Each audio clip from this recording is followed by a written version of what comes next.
Die. Oh, cheese! New medic! My god. Well, this guy's clearly so excited for Quantum Caira. Oh, I see him. I see the little cunt. I see monster. Oh my god, I love this guy! He's so funny! I love this guy. I see him. I love him. What, he hasn't even got a name. His name is just Boxes. Yeah, he's probably a hacker. Yes, those Oh my god.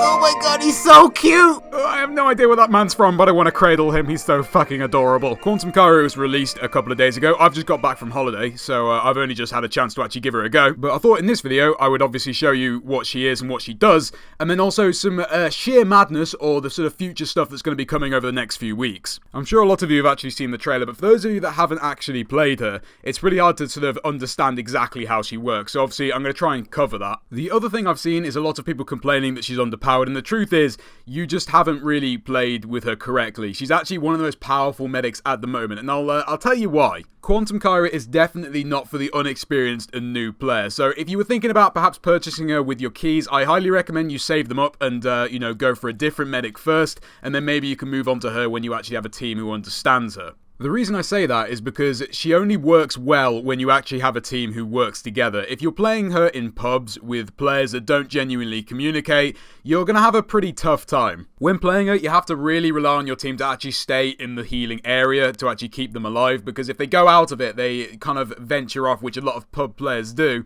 and then obviously it doesn't really end well. So in other words, you only really can play Quantum Caira when you actually have a team that communicates and knows how she works. So of course, being a medic, the way she heals is through regeneration fields, which are essentially bubbles, which of course if you stand in, you get a certain amount of regeneration, which obviously will heal you over time. The important thing to know with her is that everything stacks. So if you just put one field down, it's going to obviously do only a certain amount of healing, but then if you put more down in one area, it's then going to do 3 times the healing power. And that is why Quantum Caira does not work with fuckwits. Simply because she relies on you actually staying in the area where you're actually stacking your regeneration fields, whereas most players that aren't really experienced with her will probably try and spread out, which is the right thing to do with most medics, but by doing that, you have to spread out your fields, and then therefore you're doing a lot less healing. Although it's not that important, it's exactly the same thing with the proton field. And that is pretty much exactly the same thing, except you're doing damage to the monster rather than healing your teammates. Not something I really need to go into too much detail about because you're going to be healing your team most of the time anyway. But it is also good to know that you can stack the little damage you do.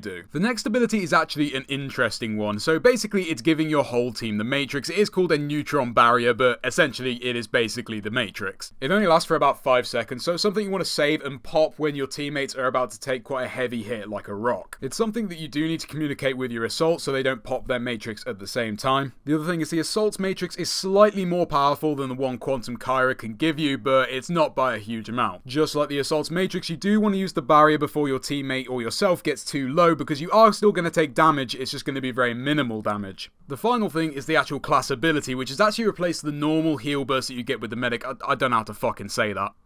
Generous field? I don't know. Basically, it just makes your healing and your damage output a lot more for a short period of time. And pretty much why your teammates have to stay within the regeneration field, because obviously it's not an instant heal like a heal burst. So, now you get the general idea with Quantum Caira. Quite a few other things have come with this update. And the biggest upcoming thing is going to be sheer madness. I'll leave a link in the description if you want to go see this for yourself, but basically this is teasing what's going to be coming out over the next few weeks. More specifically, it's 5 weeks of new content that's going to be coming to Evolve, starting with week 1, which is Quantum Caira, which of course we know already. With the update, there's going to be 2 other character variants that are going to be coming out, and then 3 map variants. Now, we actually don't know what the map variants are going to be, but I can take a good guess. So the next update is going to be on the 9th, and it looks like it's going to be a map variant of Orbital Drill. And the likely difference between a normal map and the one of the map variants is there's going to be certain things that are going to be happening in the map which is going to sort of affect the gameplay. So for instance, this could be meteor showers powers that damage hunters and the monster, or maybe the acid pools are a lot more dangerous and something you'll have to watch out for. In this particular one, it does also say and co-op, and it's the possibility that they might have some sort of added mode with this.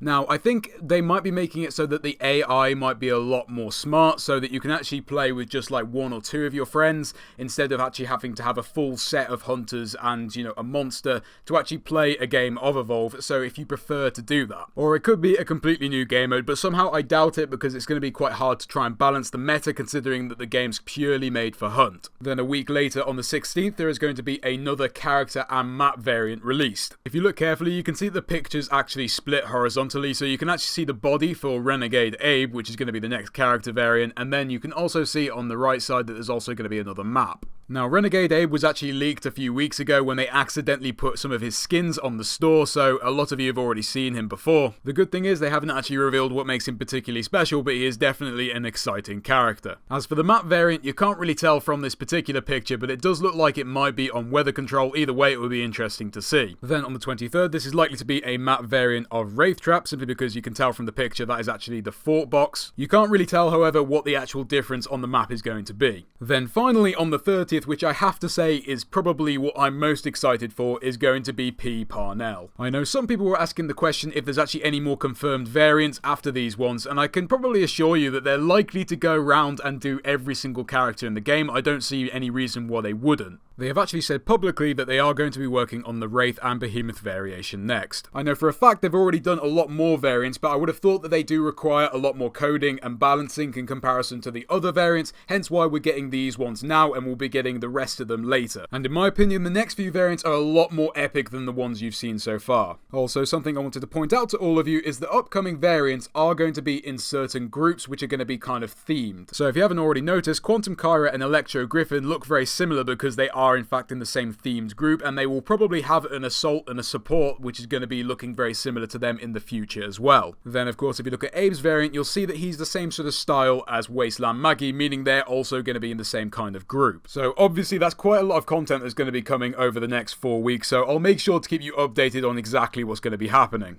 Other than that, there's been quite a few other adds to the game which is going to really help out a lot of players. One of which, for instance, now, if you didn't already know, you can actually play any character, whether you have them or not, in solo. So, say if there's a character that you want to try out, see if you like them, see if it's worth purchasing with your keys, you can go in solo and you can play any of the characters right now. So for any of you that haven't played all the characters, I highly recommend you go in solo right now, and you can actually decide which characters you like the most, which ones you might want to buy with your keys. Also, it will give you a chance to actually learn how all the characters work in Evolve, so you actually understand what they do. Obviously, you'll only be able to play against bots, but at least then you can decide which characters you want to spend your keys on, and you're not going to make any purchases that you then later regret. The final major thing which I kind of wanted to highlight is they've done some really good advanced tutorials for Hunt for each of the characters, and I highly recommend, even if you think you know what you're doing from being a new player, you actually do the tutorials anyway, because you'll probably learn some other things. And the other thing is, if you do all the tutorials, that's an easy like 1k keys, so something you should probably do. Anyway, that was the Quantum Caira update. For those of you that are on console, because I know there's probably a lot of you that watch these videos and still waiting for Evolve Stage 2 to come to console,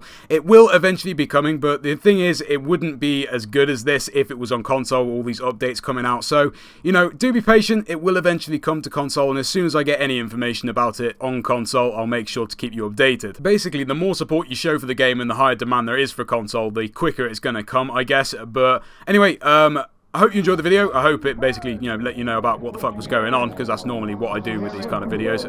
But yeah, hope you enjoyed, and I guess I'll see you in the next one.